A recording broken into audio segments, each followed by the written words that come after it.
સુરેન્દ્રનગર જિલ્લામાં ઘણા જ મહિનાઓથી ચોરીના બનાવો ખૂબ જ વધી રહ્યા હતા, ત્યારે સુરેન્દ્રનગર જિલ્લાના પ્રજાજનો માટે ચિંતાનો વિષય બની ગયો હતો।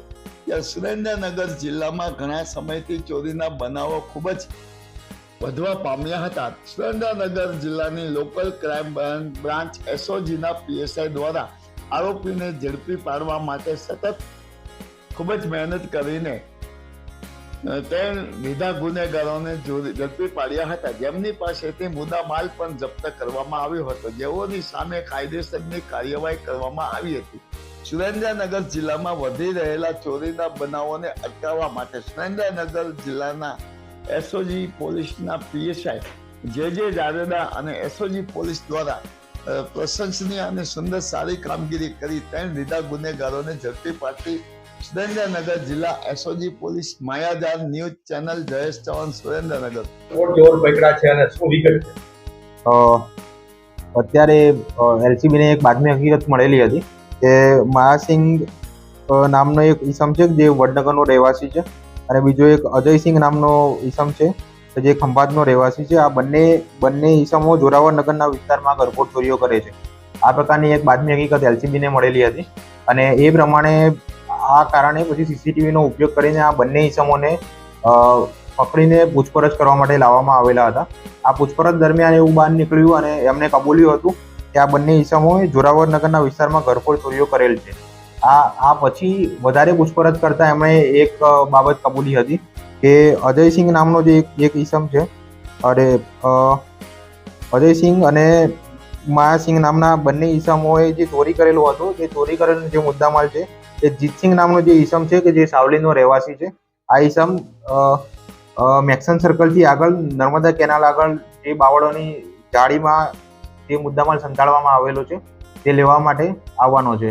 તો આ હકીકતના કારણે ત્યાં વોચ ગોઠવવામાં આવેલી હતી અને જીતસિંહ આ ચોરી કરેલો મુદ્દામાલ લેવા માટે ત્યાં આવેલો હતો અને ત્યાં જીતસિંહને પણ પકડવામાં આવેલો હતો। આમ 3 કુલ આરોપીઓની ધરપકડ કરવામાં આવેલી છે। ત્રણેય સાથે કુલ રૂપિયા 9,54,100 અને 100નો મુદ્દામાલ કબજે કરવામાં આવેલો છે।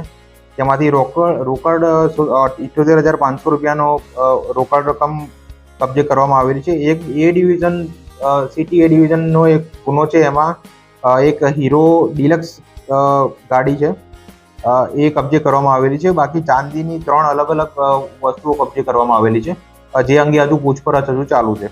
આ પકડાયેલા ઈસમો વિશે વાત કરીએ તો માયાસિંહ નામનો જે એક ઈસમ છે એ ગુનાહિત ઇતિહાસ ધરાવે છે। કુલ 7 જેટલા ગુનાઓમાં એને પહેલા પકડવામાં આવેલો છે। આ ઉપરાંત કુલ 13 જેટલા ગુનાઓમાં એ પકડવાનો બાકી છે।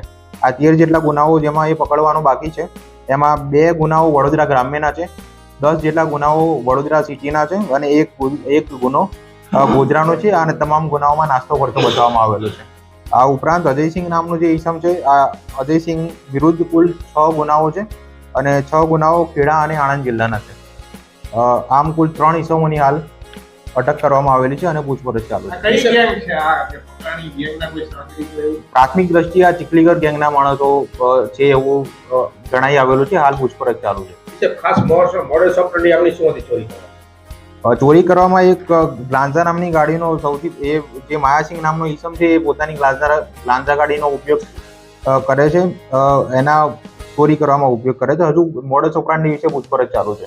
અન્ય જિલ્લામાં પણ ગુજરાતની અંદર કયા ચોરીઓ કરે છે, કેટલા ગુના એમની પર? 3 કુલ જે ઈસમો છે એમાંથી પહેલા 2 જેમ મેં અગાઉ જણાવ્યું છે એ પ્રમાણે